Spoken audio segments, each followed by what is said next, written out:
Hello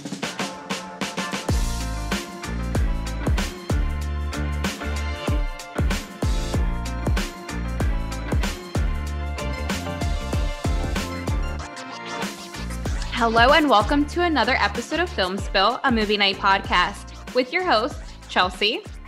Film Spill, if you already don't know, is a podcast that comes out every week, and we talk about a movie by a female filmmaker every episode. We also discuss women in the entertainment industry in general, and we play slumber party type games, spill entertainment gossip, and get to know each other and our guest. This week, we have a very special guest, Hannah, who is a writer with Onyx. Hannah, would you like to introduce yourself? Yes, of course. Hello, everyone. My name is Hannah Mittermeier. As Chelsea said, I write for Onyx. I have always loved writing and storytelling and filmmaking ever since I was little. So I am super into this. I'm super happy to be here. I am in love with what we're going to be talking about. So it's going to be a good time. Yay! Well, we're super excited to have you on. Why did you decide to join Onyx, or how did you hear about Onyx? I actually heard about Onyx through a mutual friend that I have with Jordan, and they would often post about whether it was fundraising, crowdfunding type of situations. And this was like during the pandemic. Obviously, Onyx was established in March 2020. So very much start of pandemic time, and I was just on my phone a lot, and I was like, this sounds really cool. I had an interest in moving to LA. I always knew I wanted to end up there, so I saw this was an LA based group, and I was like, okay, noted. Like when I go out to LA, maybe I can like reach out to this person and hopefully it won't be too weird. So I reached out to Jordan, and we like clicked right off the bat, and I had a lot of ideas that I wanted to share, and I love Onyx's mission statement.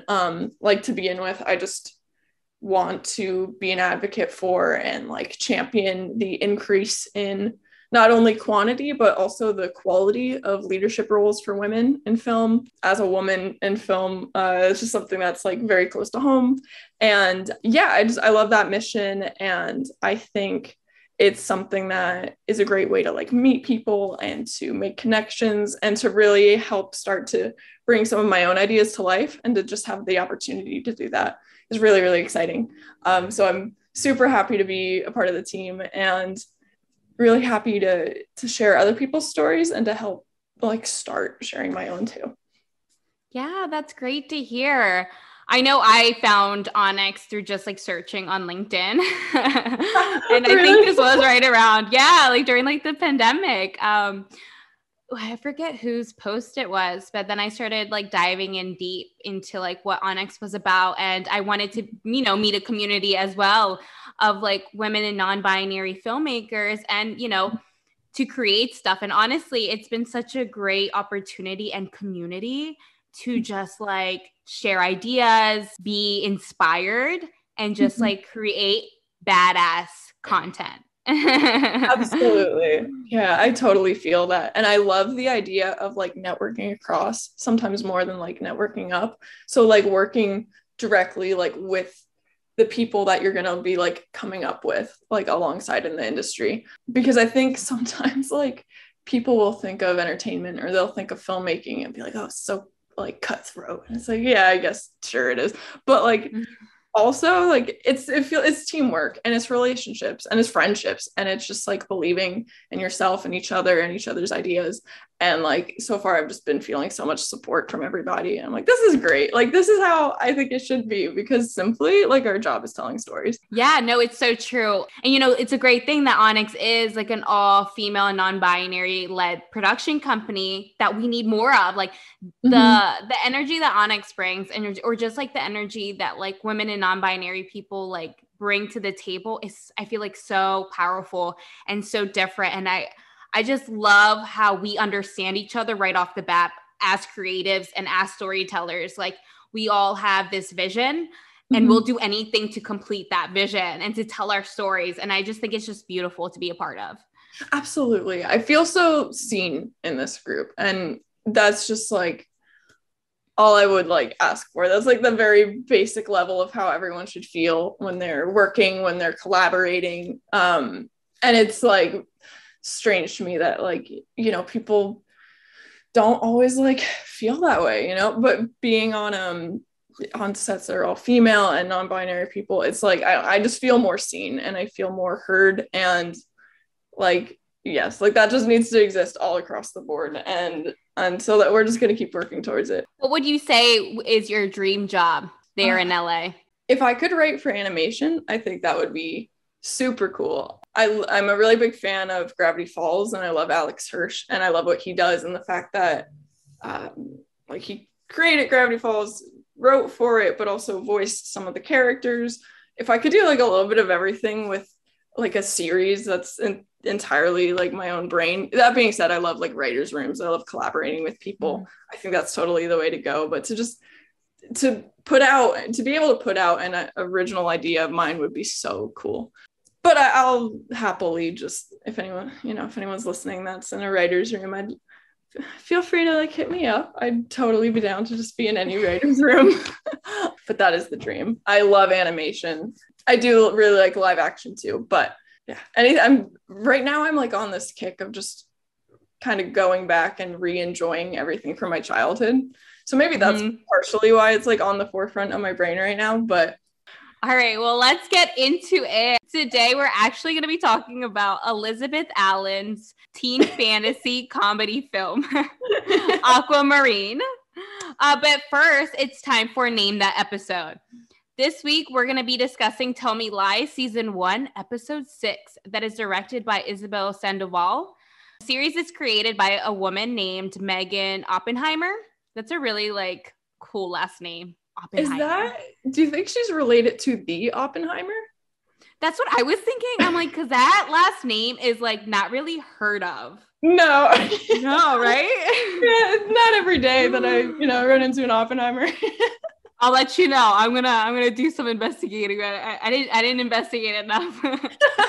So she created the show and she writes for this show, which typically happens. But if you want to watch it, it's available to watch on Hulu.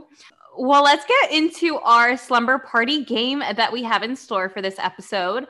So today we're going to play Fuck, Marry, Kill, because why not? Absolutely. And we're going to do it based on the Tell Me Lies characters. So it's going to be the Tell Me Lies character edition. Yeah.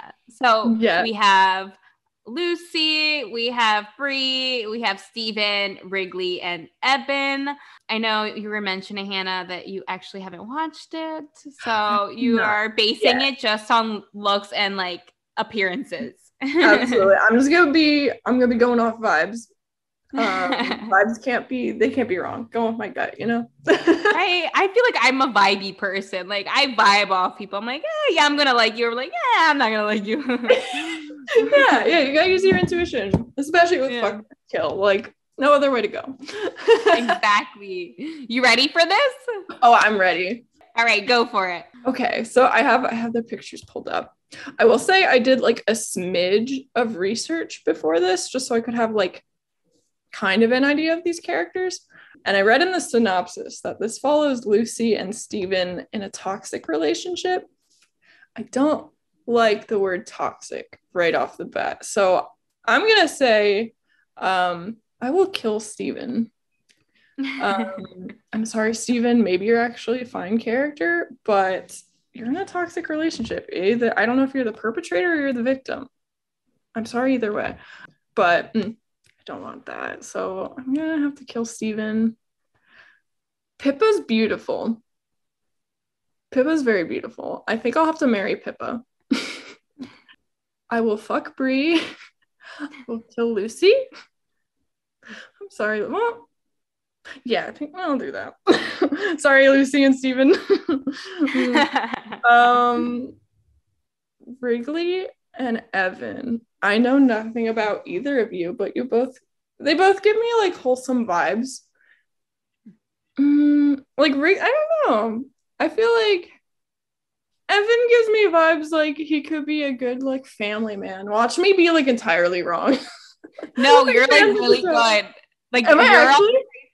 Yeah. Oh like, my God. I'm trying not to like butt in to be like, yeah, but like I'm hearing it and I'm like, oh my God, she's getting it. Vibes are not wrong. Oh my God, yes. Okay, good. Okay, all right. So that makes me feel It makes me feel good. I think I'm gonna marry Evan and I'll fuck Wrigley. And once again, Steven, you have been murdered. Rest in peace. So I'm gonna do this too, but you're like right on the ball with Steven. Like I would kill Steven. I wouldn't even have him be a part of my life at all. You definitely have to watch it to see why, but I don't want to spoil it for anyone who hasn't watched the show. Yeah, we gotta cut him out. Gotta cut him out. Who I would marry? Brie, because I feel like Brie is loyal. So I would marry Brie for that, and very like sincere and quiet to herself. So I like that. But I would fuck Lucy. Oh, really? Yeah, I would. Like her character, even though her character kind of gets on my nerves, it's just like I think that's why I would fuck her, because she like gets on my nerves. But she's hot. Oh my god. So yeah, those are my choices. Well, that is all for our little slumber party type game. I don't want to, like I said, I don't want to give too many spoilers, but if you guys are interested in watching the show, please watch it on Hulu. It is available to stream. Not all episodes are out, but a good amount of episodes are out. So maybe you can catch up and stay tuned for new episodes. Absolutely. Let's get into our movie for this week. This week, we're talking about Aquamarine 2006. So I want to get your initial thoughts as to why you chose to talk about this film with me. I love Aquamarine. It will forever hold like such a special place in my heart. I think 2006. I was 7, I think, when it came out, depending on the time of year. And I remember that was definitely my mermaid phase. Like I wanted to be a mermaid. I wanted to expand my mermaid lore and like knowledge of it. And I was like, what a good way to do so. I think it's interesting because like growing up, I was never really like, I loved just like how I am now. Like I loved animation. I wasn't specifically like really into the romance genre. But there was something about Aquamarine that was like, this just seems like a fun time. And the characters reminded me of like myself and like my best friends at the time and the kind of relationship that we had with each other and like with just growing up and with like boys. And granted, I was like younger than the characters, but I was like, I feel like that's how I'm gonna be when I'm a teenager. So I was like, yeah. Oh my God. I love that movie. And I just, I didn't make him, but I highly encouraged my boyfriend to rewatch it with me the other day so I could have it fresh in my mind because I was like, I gotta like be on top of this. I gotta offer so many great like conversation points for this because yeah, he also had a fun time. He was like laughing either because things were cringy or because he thought it was genuinely funny. But yeah, I don't know. I still enjoyed it, and it's just like such a fun. I think it's a fun like sleepover movie. I think it's fun. Just lighthearted, not thinking too much, but it still has good themes, and it's still very much about female empowerment. So you can still get something out of it, even though it's like a fun time. It's saying something, and it seems like the cast was well taken care of. Well, I'm sure we'll get more into that later about how they felt about it being a predominantly like woman set. But yeah, it seems like they had fun making it too. And that's something that's important to me is like, you can tell when like love and heart and like fun was just like put into it. And also I just love Sarah Paxton. It is such a classic. Like this is because of the main characters that are in it. Like we have Emma Roberts, we have JoJo. Like who didn't love JoJo at that time? Like she was what you wanted to be as a childhood star. You wanted to be a singer, performing, like never too late. Like, come on. Ooh. I was singing it like earlier to my fiance. I was like, it's just a little too late. And she started singing it too. I'm like, I know. It's still a bop. I know. Yes. Oh my God. She reminds me of like an American Billie Piper kind of, because Billie Piper was, or is. I don't know if she still makes music. Maybe she does. But when she was like a teenager, she was this really popular pop star in the UK, and then she was on Doctor Who. That's another show that I'm only like finally getting into like now. I didn't like grow up with it, but I'm watching it now and I'm like, who is this star? Like, so we need to get her in more things. Like, who is this lady? And then I was like looking into Billie Piper and I was like, oh, like her career trajectory just kind of made me think of JoJo, because it's like pop star turned actress, beloved. I don't know, maybe otherwise there's like no commonalities between them, but they just give off similar, like, I don't know, I just feel like their careers are kind of like similar, at least in their youth. Yeah. Because I think JoJo did like music first, I want to say, or that was like predominantly it, and then she started being in the movies. She was in Aquamarine and she was in RV with Robin Williams, which I love Robin Williams. And like just these like fun family comedy stuff that like everyone could enjoy. Look at this girl go, like she is on fire. She was like in everything, and Emma Roberts too was doing like Unfabulous and was just doing like other feature films. She Sarah was Nancy Paxton Drew. Too. Yeah. Oh my she gosh, was like, my Nancy like Drew. Yeah, they were all killing the game. Like, and then she did Scream Queens, American Horror Story. And right, she was in American Horror Story. Yes, which that threw me off because I was like, oh, like because I didn't know her from those kinds of like roles, so I was like, oh, she plays like spooky people now. Oh, she's like in horror stuff, like, oh. Yeah, I know, she was like changing her dynamic, and now she's a mom. Is she really? Yeah, she had a baby like I think a year ago. I think the baby's a year now. Yeah. Oh my god, how did I not know that? That is wild. And then I was watching Hell's Kitchen yesterday because there's a new season, and JoJo was like one of the guest like restaurant eaters there. Oh, I was really? like, oh my god, it's JoJo. Yeah, with her fiance. She has a fiance now. Oh my god, they're all grown up. Oh, I know. Like these people that were like children when we were children, but just slightly older than us. For anyone who wants to watch Aquamarine is available to watch on Hulu with Starz subscription, Amazon Prime, and Google Play, Apple TV. This discussion will contain spoilers for the film, so if you haven't seen it already, go watch and come back afterwards to hear our thoughts. Yes. I know we started to get a little bit into it, but to give our listeners some background on what happens in the movie if they haven't watched this classic film. Best friends Claire and Haley are enjoying their last few days of summer when they discover a mermaid named Aquamarine in the local pool. She tells them that she has 3 days to prove to her father, Neptune, that true love exists, and if they help her, they will be granted a wish. The girls decide to help, hoping that they can use the wish to prevent Haley from moving to Australia. Writer-director for this film is, of course, Elizabeth Allen, who graduated from Cornell University and attended graduate school at USC, University of Southern California. At USC, Allen received the Jack Nicholson Directing Scholarship for the strongest directing candidate of her class. Aquamarine was her directorial debut. The film was nominated for 2 Teen Choice Awards, throwback to Teen Choice Awards. Oh my God, yeah.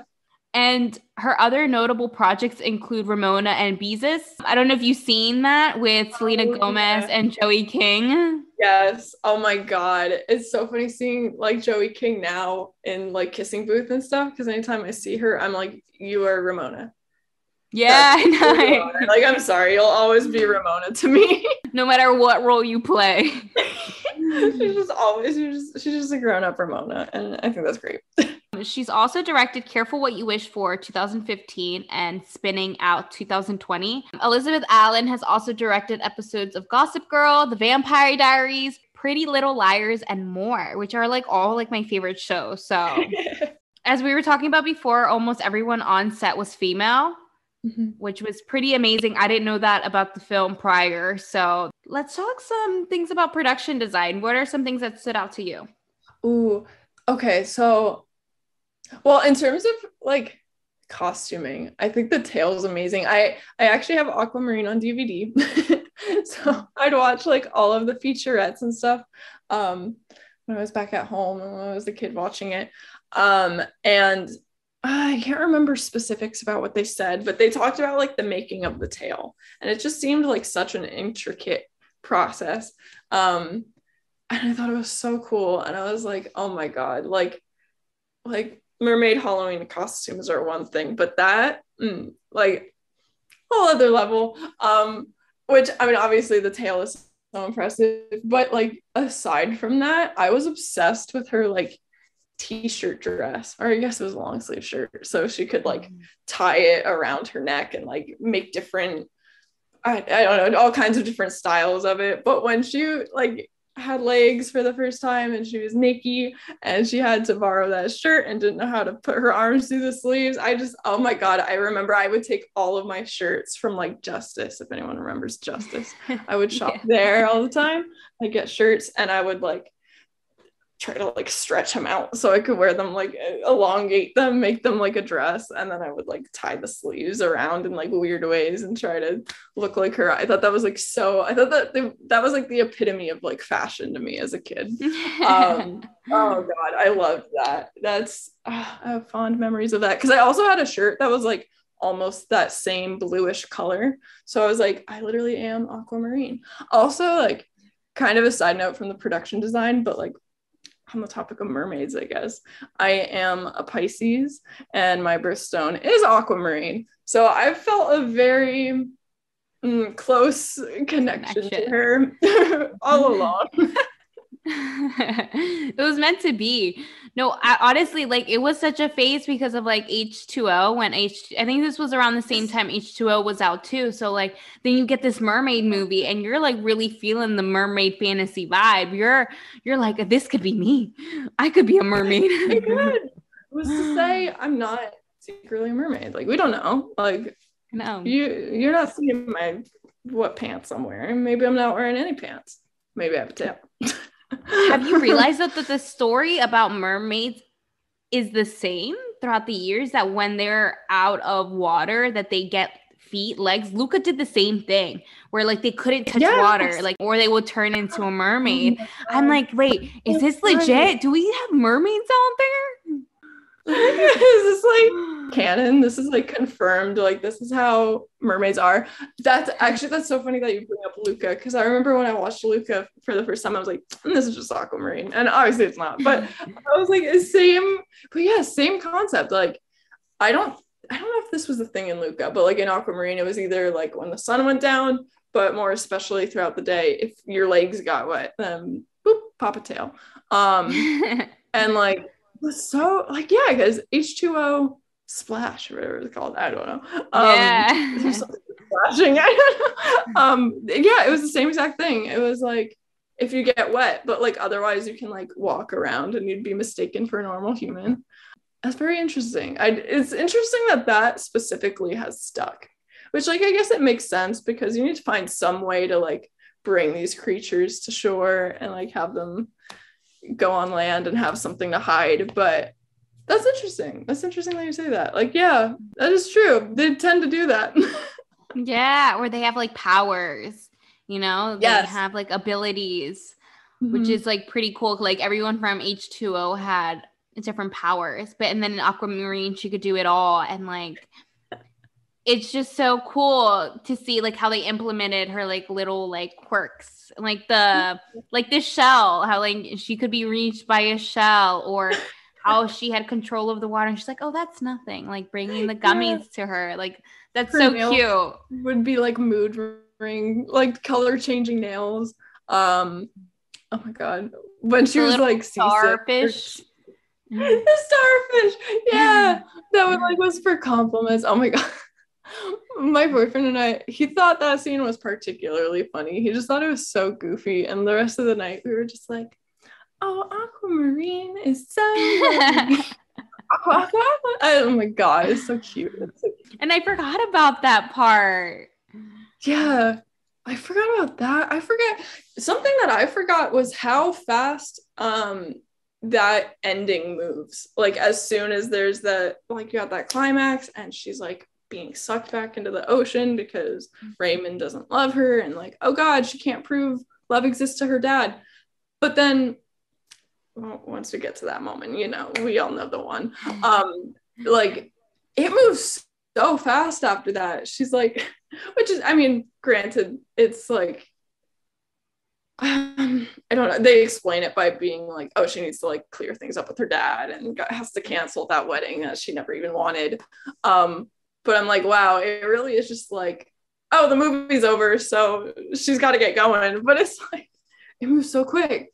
Anyway, it's something like random, but I didn't remember that, like that pacing, I guess. Like when I was watching it as a kid, it felt like a very clear, like, oh yeah, now like happy ever after, now it ends. But it's like, but it does end on like such a good note though, because it's kind of unconventional of an ending. Like Haley doesn't get to stay in Florida with her best friend, and she's like sacrificing that for her mother's sake. I was like, that's really hard hitting. I was like, I don't know if that really like stuck as much with me when I was a kid, but it's like, oh my god, like that's a hard thing to like reconcile, I think, as a kid, because like you're leaving your best friend, but to know that the friendship and the love there will never go away. It's like you'll see each other again. Yeah. And how like I definitely felt as if I was watching Frozen at the end of it, because it was like their bond together as like friends was stronger. Like she never needed the love of Raymond to begin with, you know? Right. Yes, my thoughts exactly. I remember the first time I watched Frozen. I was kind of late to the game. A lot of my friends had already seen it, and then I watched it like a couple months after it had come out, and I was like, this is Aquamarine. This is simply Aquamarine. Aquamarine walked so Frozen could run.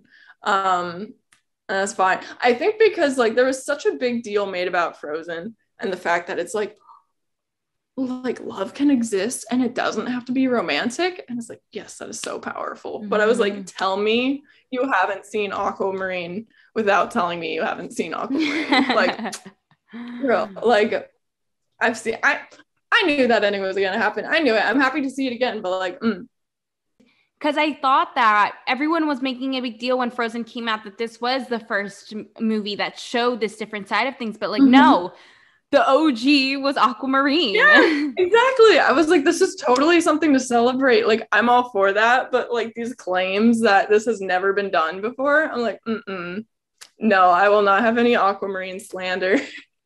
Yeah, but it was nice to implement that. Yeah, love does come from other areas. It doesn't necessarily have to just come from something that's romantic. Exactly. Yeah. And that was like, and that's enough. Like no one's lacking anything, because like they didn't get the guy or whatever. It's not like, that's not seen as a failure, and that's not seen as like their ultimate goal anymore. I just think that's so great, because like that's not the thing to get hung up on, you know? And I understand why people do. And romantic relationships are like, can be wonderful additions to people's lives. So in the film, I noticed that there was a lot of female gaze, and it was just like a little too much because it was so corny. But I was like, hey, like I get it. Like I get it. It's part of the movie. It's part of the feel. There was a lot of shots of like Raymond when, you know, he was like doing that stretch, and that was his like signal that he likes her. Or when he was jumping out over the fence to like save Aquamarine, that whole him coming down was so exaggerated but so funny. I was like, what am I watching? It's so funny. It makes me cringe so hard, that scene. And like rewatching it, I was like, oh my god, because it's just like, and just for him to like whip out a band-aid and be like, no, I got you. I'm like, yeah, wow, so hot, band-aids, you know. But I want to throw this out, like that fall looks so bad, and all she got was a little scrape on her knee, but it literally looks like she like got like beat up. Yeah. And it's like, how would she have even gotten that? I don't know. I'm not here to figure out the logistics of her injuries, but like, oh my god, she literally like face planted into like the sidewalk. I was like, oh, my nose would be broken. I've done that before. My face has planted on like concrete sidewalk, and my whole face and like my whole side of my arm was like covered in blood. So, and then she looked perfectly fine. When I did it, my eye was like swollen and I was bleeding. Oh my God, can you imagine if like Aquamarine just turned into like a horror film like halfway through and it's just like all body horror and it's just like hey, part 2, Aquamarine 2. There's some directors who just take used ideas and try to make it into their original idea, but it's not really. They just like do a remake on the whole entire movie. I think that's what they need to do with Aquamarine, but just like implement like psychological thriller. That would be so good. And like Hollywood's like remaking everything anyway. They may as well. I think it'd be a missed opportunity if they didn't. I think there's enough people that are like behind this, you know, it's like we want to see this again. But like we should 2020s version of Aquamarine. Yes, and then those special effects would look like 10 times better now. Yeah, that's true. Oh my God, the tail's like all CGI'd. That's wild. Because that tail is like, they had to like make that. But it's not that they couldn't again, but like they don't have to if they don't want to. Yeah, I know. I guess they wanted it to look like so like realistic, you know, they didn't want it to look so digitalized. Sometimes like, especially back in the day, it probably would have looked so bad. Yeah. It's true. She had to be like a really strong swimmer though to like have that tail on and be able to, because that would obviously like affect her movements and stuff both under and out of water. So like, I saw there was this behind the scenes thing of how when Haley and Claire first find her in the pool and she's being super like, I don't know, Aqua's so like her demeanor's so funny to me when they first meet because there's something almost like threatening about her because it's like, oh my God, like how did you get here? Like, or like didn't know mermaids were even real. And she's definitely like playing off with their fear, but she's also just like, I don't know, she's just like kind of showing off. She does that like backflip and she's like making the waves and she's like, oh, that's nothing. But the backflip scene was so cool because they essentially had a giant hamster wheel that they just strapped her to. They just spun it and she like, so she could do that like perfect back effect in the water. And I was like, that's crazy. That's so fun. That's scary. Oh my God. But also very cool. That's so cool. I know I miss those. Like when you would watch a DVD and they would give you like the bonus behind the scenes of everything. Now those are hard to find. Yeah, no, I was trying to look on YouTube and I really couldn't find any like behind the scenes stuff. Oh, really? Yeah.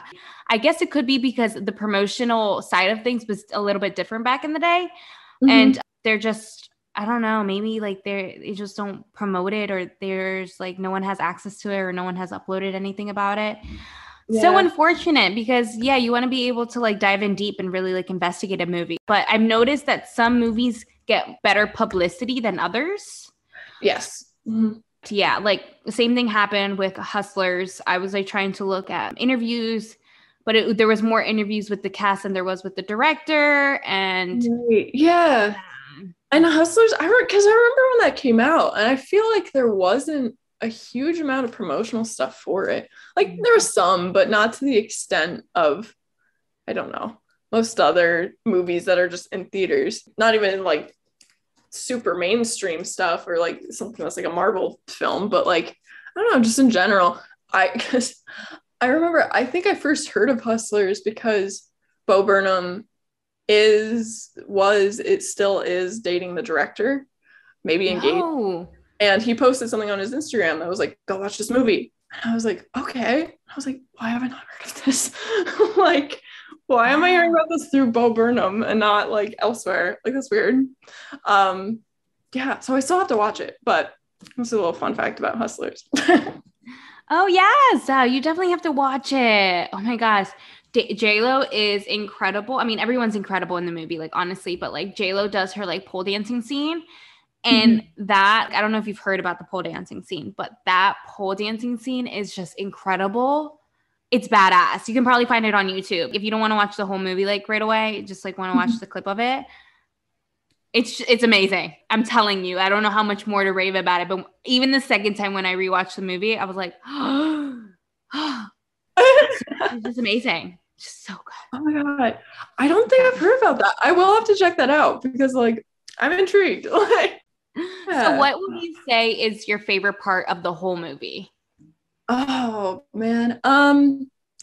Well, one of my favorite parts for sure is in the beginning when Claire and Haley have that sleepover and they do their little prayer to the gods of friendship and not moving to Australia.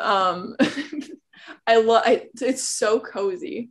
I love that. Like when I'd watch that with my friends, I'd be like, oh, like I want to have like a whole space, like an entire room that we could just have pillows and blankets on the floor, and we're like throwing popcorn around, and there's a vending machine, like, like a nice storm is raging outside. Like this is so cozy. I love that scene. Oh my gosh! But I also, I really loved. I have fond memories of that montage where they're going through all the like teen girl magazines and they're Aqua's pouring salt in her water. Which I would try after that movie. Just you can't. You just can't do that. Would be like gagging salt water. We had all these like cosmopolitan magazines and whatever before I did, and like go through them. Oh my God. Those magazines were my shit. I would get out the posters and hang them up. I had like the Jonas Brothers, Selena Gomez everywhere, Miley Cyrus. I was all up for it. I remember begging my mom for like a new magazine every time I would go to like grocery store. I'm like, oh my God, it says that Selena is like dating Nick. Oh my God, yeah. Or like, oh my God, what were they called? Tiger Beat, the like Disney magazine. Oh yeah. Oh my God, I love those. Yeah, I would have so many. And watching that, I'm like, oh my God, that was me. I had all of those magazines. Yes. Oh my God. Yeah. Oh, there's so much I like about it. But what's your favorite scene? If you had to pick a favorite moment from the movie. Oh, that's hard. There's like two parts that I really like. I really like when Cecilia gets caught, when she like tells her dad that there's like someone in the water tower and they think they found something. She's like, all right, here it is. And then they come out with like the dolphin.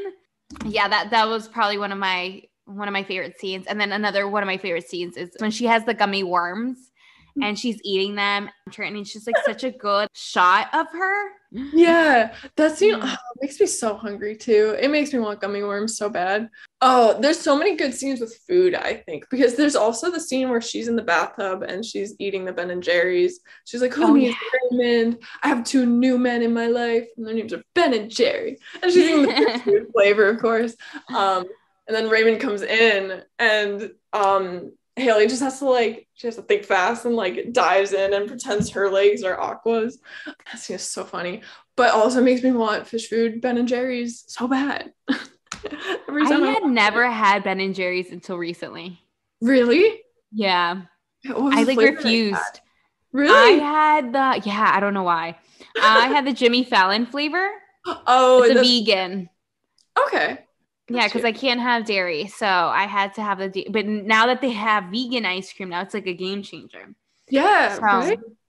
And I steer away from Ben and Jerry's just because like the calorie count is like so high, and they're not the greatest for you.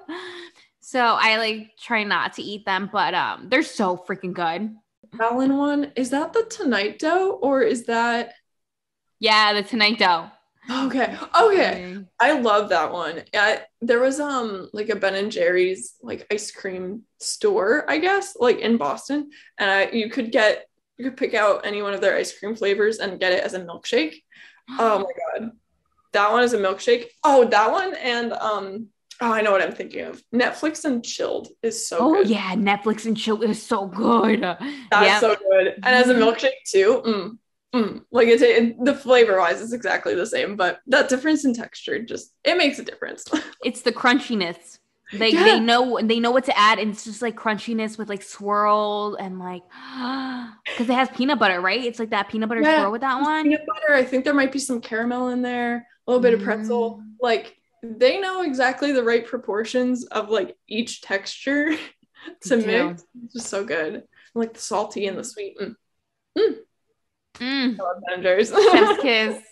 Chef's kiss. Yeah, no, it is really freaking good. And I have been missing out all these years, but I refused because I was like, no, it's not the greatest. Like, let me eat healthy ice cream. whatever, I don't care anymore. That's got to be a lot of willpower though. Like, props to you. I'm napped. So in the film, there was a lot of cheesy dialogue. Is there a line that like stood out to you? Oh my gosh.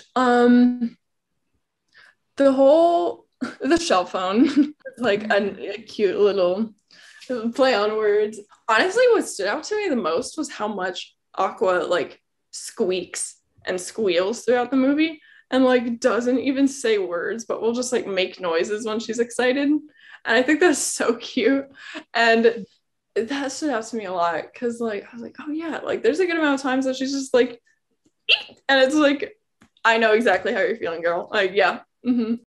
She calls Raymond for the first time. She shrieks and like throws a phone. Yeah, and it like makes it like a mini like explosion sound as it lands. Oh my god, that was so funny. Oh my god, I think she like in general, I think Sarah does such a good job with that character, like kind of being cringy, but it's like so endearing, and the cringe only really coming from the fact that she doesn't like she's literally a fish out of water. Like she's just trying to navigate how people speak, how people interact with each other. And that scene where they're biking like back and forth in front of Raymond's house, and Haley says kind of offhandedly, just pretend like you don't even, if we run into him, like we didn't even remember this was his street. And then when she like flies off the bike and Ray comes to help her and she's just like so emphatically like, we didn't even remember this was your street. And it's like, girl, you didn't have to say that. But it's so funny. Or every time she asks him like, so do you love me? And it's like, you, yeah, girl. She has like no filter. Yeah. And she has like this confidence because she doesn't know, this kind of sounds weird, but like she doesn't know any better. Yeah. Mm-hmm. She's just like not socially there because she's never been able to experience that. You know, because she is living that like fish out of water type of like, you know, lifestyle. It's like a whole different culture and different social cues and different like norms and like the social etiquette isn't really there. And I love that because it's like that makes her so much more real. And like, and multiple characters comment throughout the film that like they're like, are you always so like sure of yourself? And it's like, well, yeah, because she doesn't know any better, but she also has nothing to like compare to. So in her mind, she's just being herself and like not letting anything hold her back in that regard. And it's like, or when they're in the mall and she just like screams and everyone's like looking at her and she's like, don't go through life unnoticed. And it's like, okay. Like, but it's so true though. It's like, so wow, true. She was giving us life advice. Like, come on, show yourself. Make yourself known. Girl, I get what you mean. I can't promise I'm going to scream at the top of my lungs the next time I'm at the mall, but like the principle is there. Yeah. I don't want to get kicked out, but you know. Exactly. Like, yeah, don't want to alert mall security, but so true, girl. So true. What I really liked is when they were in the mall and they're going to go buy clothes and she picks a vintage dress out. And it's not like a over the price glamorous dress, but she makes it look so cute. And it looks so nice on her with her mermaid chain. Yeah. The color just looks really good on her skin. Like it complemented her really well. Mm-hmm. And her blue hair. I just want blue hair now. I'm like, can I dye my hair? The highlights. Oh, yeah, I love that. Like, she's not worried about brands or like status in that way, or like looking like she bought the most expensive thing in the mall. It's just something that's like cute and she looks good in and she feels good in. And then she picks out the dresses for her friends and they look good too. And they end up really liking what they're wearing. And I'm just like, I don't know if you noticed, but she said she had like $400 to spend. They had a lot of bags. I'm like, I know for $400, I could not get all of that. Not today. Yeah, that's right. Shopping montages are so like funny to me. Like everyone's like walking out with like tons and tons of bags. And I'm just like, oh my God, I'd feel guilt like immediately after if I spent that much money or I had that many bags. I know, that was like her whole savings. Like she's like, oh, I saved up $400. I'm just gonna spend it on you guys. Yeah. Let's go get new clothes. Let's get haircuts. Let's free dye your hair. Oh my God. Oh, yeah, the guy haircuts too. I almost forgot. And Aqua like screamed because she like didn't know what a scissors was or whatever. She like ran away and was like scared. Oh my god, that whole last splash scene is so funny to me too, because fun fact, that was like my first introduction to Weezer, and I was so confused because I didn't understand the concept of like cover bands when I was a kid. Mm-hmm. So when they requested for that band to play Ray's favorite song, which is Island in the Sun by Weezer, I was like, oh, if they're playing that song, that must be Weezer. Like, oh, that's cool. Like they got Weezer to be in the movie, and that's definitely not Weezer, but I think that's so funny. The end credits song, Connected, Sarah Paxton sings that. What? Mm-hmm. I had to double check. I didn't know she could sing. Yeah, right? Like, I don't know why. I'm not sure why she hasn't like done more. Maybe she just doesn't want to, but because I like had to double check it this morning, but I was like, I'm pretty sure that's her singing, and it is. I'm like, she can do it all. Oh, it's like I feel connected. Yeah. Oh, it is a really good one. Yeah, I wonder what she's doing. Oh, I think it's really ironic that it was filmed in Australia, and the whole thing is Haley not wanting to move to Australia, and that's where it's shot. It's so funny to me. I would have loved to be shooting in Australia. Same. Literally, if I could go to any country, just either to live or just to see, I'd love to go to Australia. Like, I just feel like it's like there's a little bit of everything there. They've got cool cities to explore, but they've also got like cool wildlife, and they have the beaches, and then there's like nothing in the outback, but also like everything. Like, I know. I'd go to Australia. I would go if it was closer too. Like, I just get really scared on the plane. That is so fair. And that's like a day-long flight. Just a random fun fact. The actress who plays Cecilia, Ariel Kebbel, I believe, or Keppel. She was also in a movie. She was in a horror movie called The Uninvited, and it's another like I think it's good. Like, do I think it's the scariest, spookiest, like, I don't know, wildest horror movie ever? Probably not, but I don't know. I like the premise. She's in it with another actress named Emily Browning. They play sisters. I know Emily Browning she was in the series Unfortunate Events movie with Jim Carrey. She played Violet Baudelaire. I freaking loved those books growing up. Those were like my favorite books. The movie's fine. I don't love the ending because there's like, it's not exactly a happy ending, but it's like but it like is hopeful. And it might sound weird, but I don't like that because like that's not how the books are. So I don't like that it's not accurate to the books, because the whole point is that like there's never really a happy ending. Like, it doesn't necessarily have to, like, everything's not necessarily terrible, but it's I don't know, it's literally called a series of unfortunate events, and like the bad guy never gets his comeuppance, and then he does in the movie, and I'm like, he's not supposed to. He always gets away with it. Anyway, that's my little grievance. But I loved Emily Browning in that movie, and then when I watched her in The Uninvited, I was like, who plays her sister? I know that girl, and it's Cecilia. And I was like, oh my god, girl. Yeah, she looks familiar. And I'm like, I know I've seen you in other movies. I'm like, what did I see? But now that you say that, I'm like, I remember the movie. Like, yeah, It's all like making sense. Yeah. I know she's got to be in more too. I'm not quite sure what all else she's been in, but she seems like a great actress too.